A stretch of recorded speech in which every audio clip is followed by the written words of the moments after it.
And I promise you, it was at least 90 to 100 comments. And I think I read one. One sister said she felt protected. That blew my mind. Wow. That blew my mind. I couldn't believe it. And so, yeah, it's a real serious issue that we really don't talk much about. So, you know, my both hats go off to you, now, that you even addressing it, you know. Now, with that, I have a question. Yes. If I create a perimeter and I need you to stay within that perimeter in order to protect you, and you decide to go outside of that perimeter, am I still supposed to protect you? Yes. No, come on. I mean, I'm sorry. Say that for me one more time. If I provide a perimeter of protection, and you outside of that perimeter, Explain your perimeter. Right. Well, let me give you an example. Okay. So I know that in order for me to provide protection, that I need, when your workday ends, I need to have you with me. Yeah, I need to have you with me.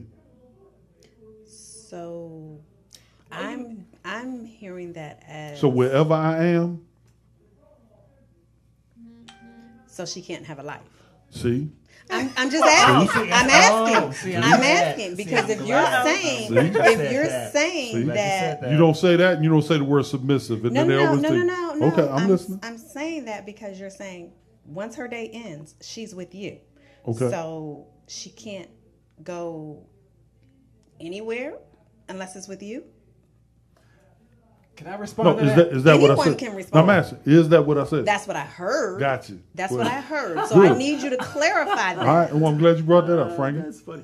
But the point I was going to make is, I hope my wife's not listening. But anyway, she has some girlfriends. And most of her girlfriends are really cool. Jesus. No, most of her girlfriends are really cool. Oh, really? Yeah. But I want to meet them. I'm like, you shouldn't hang out with her because she's like bad news. To give an example, I told her that one night, so she goes out with this girlfriend and this other girlfriend. They start getting into a fight in the restaurant. A fight. I was like, see, I told you. So part of your protection was you told her. I told her not to go. Within the parameters of it, do not go with this one. Just don't go with and this she one. went with that one. Anyway, and fight broke out. I'm like, see, told you. But women. Right. So what happens in that parameter for protection, that's a real good example. The one I gave you was simply, it's hard for me to protect you if you're not in my presence. So what happens is when you finish with that work day, let's say you have to go to work, then wherever I am, we are together. So if we got to go to the store, if we got to go this with it, if I'm running my business, we're together. I see that next door in the Korean beauty shop. I see it at the Korean Chinese store. They're always together. But how do you know you're only seeing them when they're around here. Do you see them when they're not here know that they're always together? You know what I'm saying. I'm making it. There's no such thing as 100% absolute. You know that. What I am saying to you is that when they're from 11 o'clock in the morning, when that store opens, I can go in there 5 times during the day. They both are in that store together. But that's because they have something in common that they're working with. Okay. Most relationships now, most men and women have their own careers that they're working on. Okay. And the men have their careers. Now, are your careers putting you in a position where I cannot protect you? No. Okay. Well, I mean, it depends on what you feel as protection. And I can go to work. You feel I as can protection. go to work and put me in a situation that you're not there to protect me from. But it doesn't mean that you're not protecting me. This is what I'm asking. So in the process of doing that, protecting me, you don't have to be with me 24/7 to protect me. Okay. And I think we may lose sight of the fact that men should be the protectors of all women and not just their own. So if I'm in an environment outside of the space of my significant other, but there's other men around, and I need protection, then I think, just as the duty of a man in general, It doesn't have to be my man, but I should still feel protected because there's other men right. in my presence. Okay. I love how you said that. It was beautiful, but it ain't the real world. Just saying. That's beautiful. It's not. And that's my point. It's not. We've gotten away from. It used to be.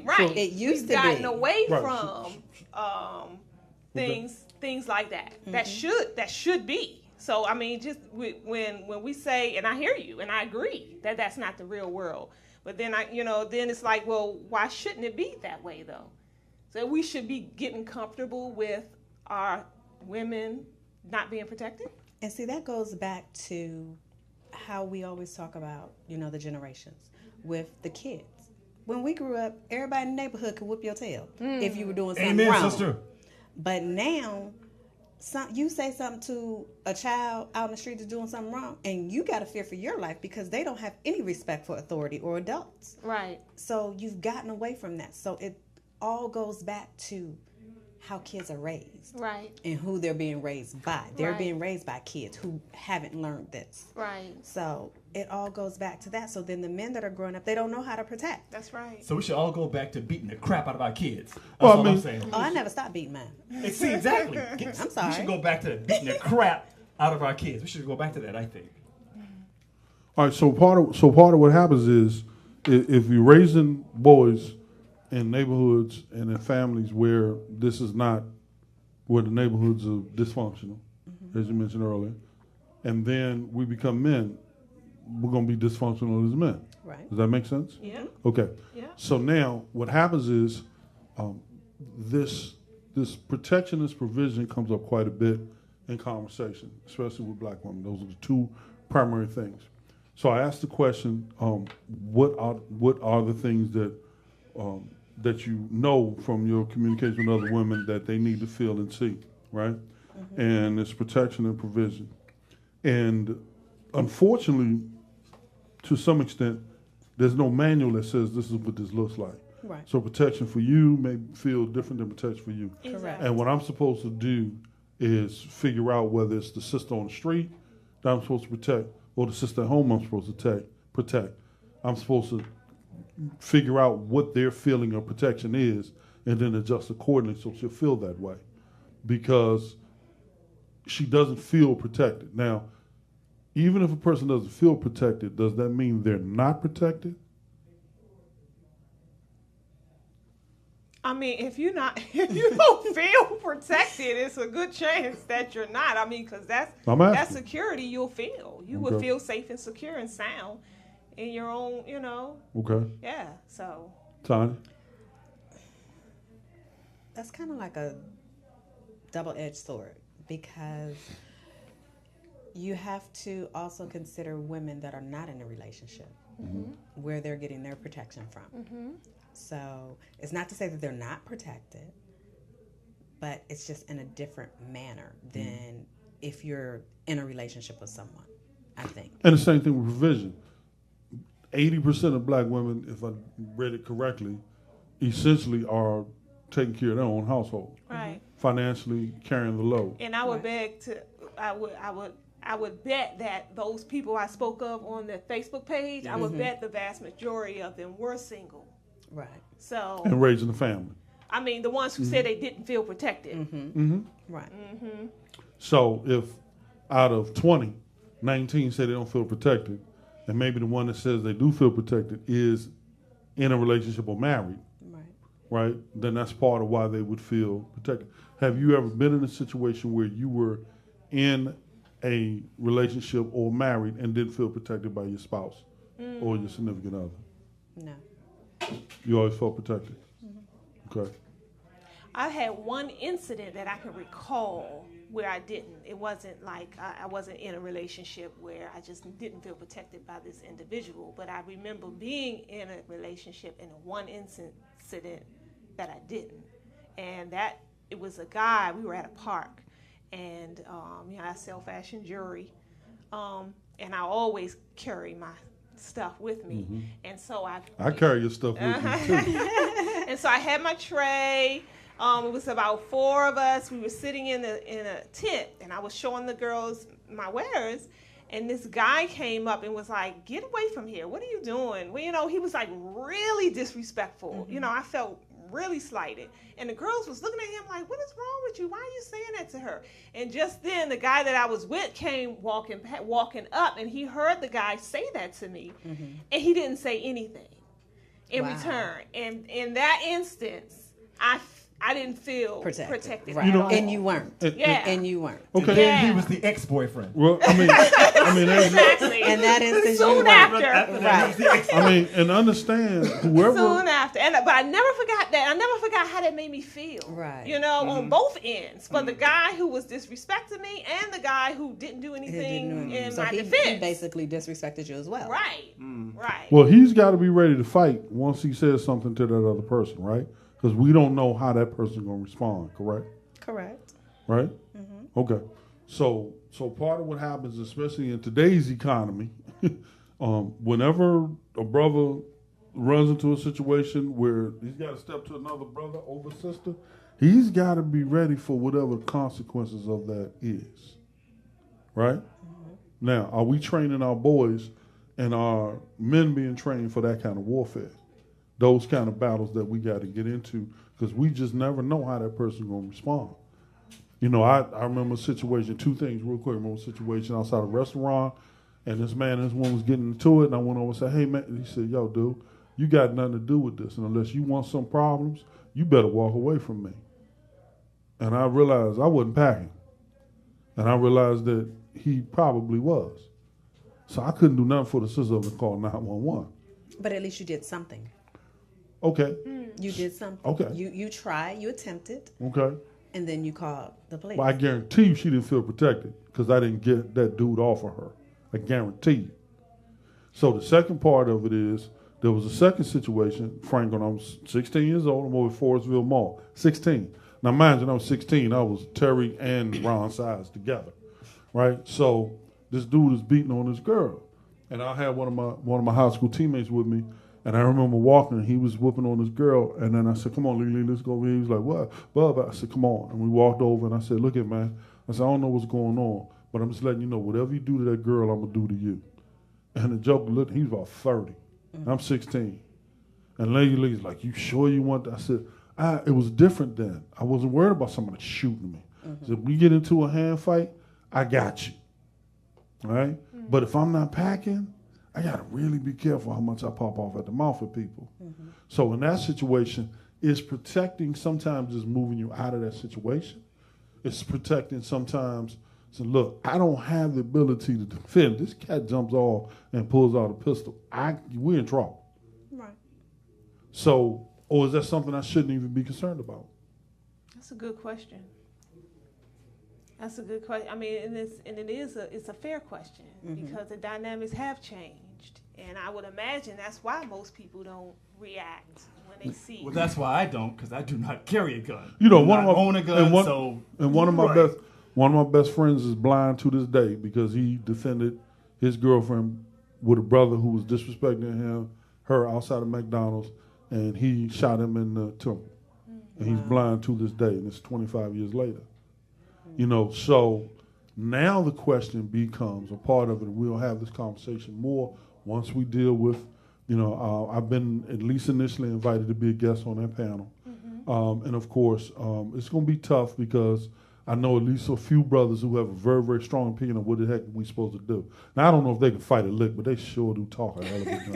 You see what I'm saying? Right. I'm sorry, but I'm from that school. Okay. You know, I apologize, but I am. You know, so, you know, selling wolf tickets is a little bit different than if we walk out here and we got to get it on. Right. AlQ-mar, you understand what I'm trying to say? You know, so all I'm saying is that I would rather be a gentleman and kind and then break something off in you rather than talk like I'm gonna, and then, you know, and then I can't back it up. Yeah. So I'm praying for the brothers that by that time we had that conversation, we can make it a little clearer. However, I want to thank you. Tell the folks again when that panel is supposed to take place, and tell us about Malik Fashions, and then I'm going to play some music. I'm gonna bring the funkster on. Bring the funk back I'm in. gonna bring the funkster on, and we're gonna have a little party. Okay, yep. You can catch us on the Empower Hour right here at eLife Media every Wednesday from 2 to 3 p.m. The panel with Roland had mentioned is going to be hot topics in relationships. That's taking place November the 15th. We have a really interesting discussion coming up. Well, we always have an interesting discussion every Wednesday, but next Wednesday the topic on protection. Okay. Protection in a relationship and what that really means and entails goes on next Wednesday. Okay. Awesome. And if you're looking for some fashionable jewelry, and we are, because Christmas is coming up too. Well, I'm sorry, the holiday season. Yes, it is. Holiday season is fastly approaching. You can catch me right here at Everlasting Life, 9185 Central Avenue, Tuesday through Friday. That's 4 days a week from 3 to 9 p.m. Great. All right. AlQ-mar, say hello to my man Terry. Hi, Terry. What's up? Frank, say hey to Terry. What's up, Terry? Hey, And of Terry. course, Coach Todd, you was here last time. The Funkster was here. Yes. Ladies and gentlemen, sit tight. We're going to bring the mob on Could you in please? about 90 seconds. AlQ-mar, as always, it's a pleasure, and I'm always honored to have you in my presence. And you're welcome to come back anytime you want. Thank you for Anytime having you me. need some funk in your butt, bring it on here. And we'll jump it up for you. Yeah.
You talking about music for your mama right there. Coach Tanya. Yeah. Coach Tanya. Yeah. Is that music for your mama or what? Music for your mama. All right, let's get right into it, ladies and gentlemen. Turn my mic on. Turn his mic his on. mic on. His tell him his mic ain't off. It was just It's wasn't on. up. Okay, turn my mic Now his mic is Thank up. you. Thank you very much. Ladies and gentlemen, say hello to my good friend, Mr. Terry Holland from Clones of Funk. Hey. Terry, we're going to get right into it, man. You got something coming up. Tell the people all about it.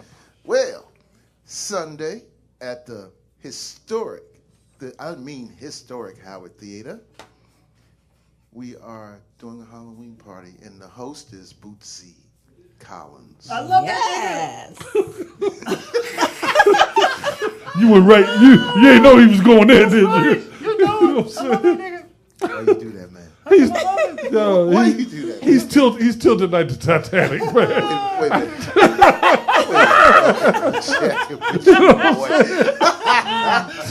Terry, give us some background, man. How did that get pulled off?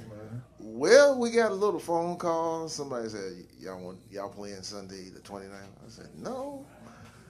Y'all want to do a Halloween party? Yeah. Bootsy's hosting it. Yeah, we're doing that. Yes. Yeah, we're doing that one for sure. But He said we did have something planned that night. It just got canceled. right. Plus, it's the release party for his new CD Oh, cool. Okay. called Worldwide Funk, which drops on Friday. And it sounds a little bit like this, maybe. Yeah, it sounds a little something like that. Is that it? Origins of Bootsy. Sweet. Bootsy Collins was born a long time ago in a subterranean cavern full of shining dinosaurs deep below the Ohio River before anyone had heard Man, of oh Ohio. man, oh man. Let it rock Late I know. one I'm night, gonna give you as the some. dinosaurs grazed on canopies of bat shit, and the bats flew freely in little purple outfits. You know I could have There was done a this one right. rumbling from the earth below. It's like the Vincent Price Thriller Far thing. from being terrified that But yeah, dinos everybody began wants to come on out to dance. this thing, man. Because It's gonna be Bootsy a party. was So coming. Sunday night, what time? Bootsy calling. doors open at 7. Where's the party at, y'all? You ready? Here we go. Who's on the ground? I want you to check out this intergalactic, most effective. Tanya, you never know what's gonna do next. Live, hot off the press, brand new from Bootsy Collins, I like food. So put them hands because he's from Ohio. Party on this side. Party on this side. Party on that side. Party on that side. Party right here. You know what? Got that go-go swing.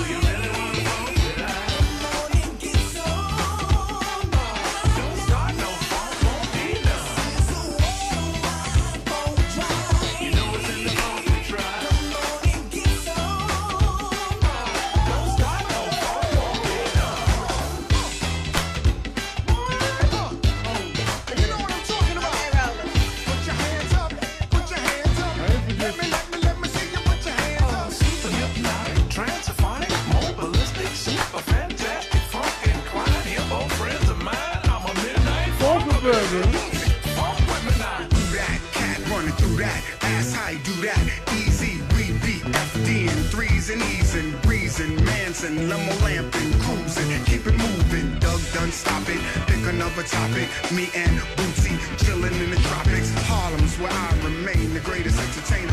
While y'all hold hop, I show stop. Come on, prophesize, plus increase my pocket size. Real funk's back on the map. Woo! What? Oh, come on, Cherry, man. I know, right? Sound like Dilly D. Woo! Dilly D. Cherry, man, for the peoples, man, as we get ready to wrap up, I want to, first of all, thank you for coming in. And the main thing, and the main reason why I wanted you here, it didn't matter whether it's a minute, a moment, or You have any free tickets? That's what we want to do. no, that's not why. The main thing Be was, my roadie. the main thing was to get that plug in Right. for Sunday night show, and I'm actually gonna make a clip out of this, and I'm just gonna keep running it and running it and running it for the rest of the week. But for the people who don't know, Clones of Funk, who are you, where you from, and why do you do what you do? Well, we are a Parliament Funkadelic tribute band from Annapolis, Maryland. We have been together 28 years. Wow. In some incarnation or another. We're, I guess we love P-Funk so much that we decided to make a band out of it and just, go ahead and do it. And then we had the opportunity, I think that was 1990. George Clinton sat in with us on a gig, which was fine. It was great. It was a good time. Like I said, we've been together 28 years. Wow. Not necessarily with all the original members. There are only 3 of us that are the original members. Oh, cool. But we've kept the band going constantly through all the changes. And what instrument do you play? I try, and I really try to play the bass. I try. Nah, ain't what I heard. I heard that you can really play the bass. That's what I heard. No, I try. Okay. I try. I try to replicate everything I hear. So that's that. I'm gonna be there Sunday. Right, Bubba? We'll be there Sunday, right, homie? Man, we're gonna be there Sunday. Yes, You sir. sure? Yes. Y'all need to be there too. We're gonna be there Sunday. Yes. Come on out, Everybody guys. Yeah. Please, everybody, come on y'all out. come on out. See, Alan, Greenstein, come on out, homie. See, Terry already broke on me once. I was at a concert, and he said, well, "It's about damn time you showed up." I've been telling him for 10 years I'm gonna be there, Yeah. and then finally he's like, "It's And about then damn here he time comes. you showed up." Hey man, I'm I'm here. here. I'm here. So, Tony, I'm waiting for them to give me an impromptu opportunity to come on stage and open up for Tear the Roof Off. Tear the Roof Off. coming to I'm sorry. And then let it. Stupid. And then just let it go. But wait a minute. I need to give a shout out to all the guys in the band. Please do. Okay. Wesley Bean, our fearless leader. Lamont Randall, Jerry Queen, Crash, Coco, Virgil, Lloyd, Keith, Steve. I hope I ain't forgetting nobody. We like a mob that comes. It's a whole lot of them. Oh, shoot. Lloyd, Virgil. I think I got everybody. Good. Because I think it's 11 of us. Sometimes. When last you checked. Yeah, last I checked. Some people like to sneak in every now and then, but I tried. They saw me trying to get on the stage. They was like, Grimes. No, man. They said take your dead. Well, if you need a roadie, I'm your boy. You need a roadie. Yeah, I know you are. You was my boy last time I was here. Exactly. Terry, man, look. Wait a minute. Yeah, man, I'm coming to the show. Me and my wife, we coming. Yeah, no, that was my bad. That was my bad. That was my bad. It was my bad. I was going to come. It was my bad. You know, if you pick up your mic, we can actually hear your ass. Oh, Yeah, sorry. pick up the mic. Sorry. Don't drop it. Sorry. That was my bad. But Right, it was. We're going to get it corrected, though. Okay. All right, look here. Everybody, one more time. Sunday. Howard Theater. Doors open What at date? 7. October 29th. Thanks for that. Right. October 29th. Y'all try to make it if you can. No, make it if you can. Just be there. Yeah, Right. just be there. Tickets come ain't on. but $20. Come on, man. Ain't but $20. Please. I'm game. $20, baby. Yes, sir. That's dinner at Fridays, man. October Yeah. 29th at the Howard Theater. All right, Yeah. Coach Tanya, love you all day and all night. Love you too. Frankie J. What's up, Go Holmes? Skins. Go Skins. Go Skins. Not. Terry Holland, man, you got a home, baby. All right, Terry gonna lean on this bass for me as we say goodbye. There they go.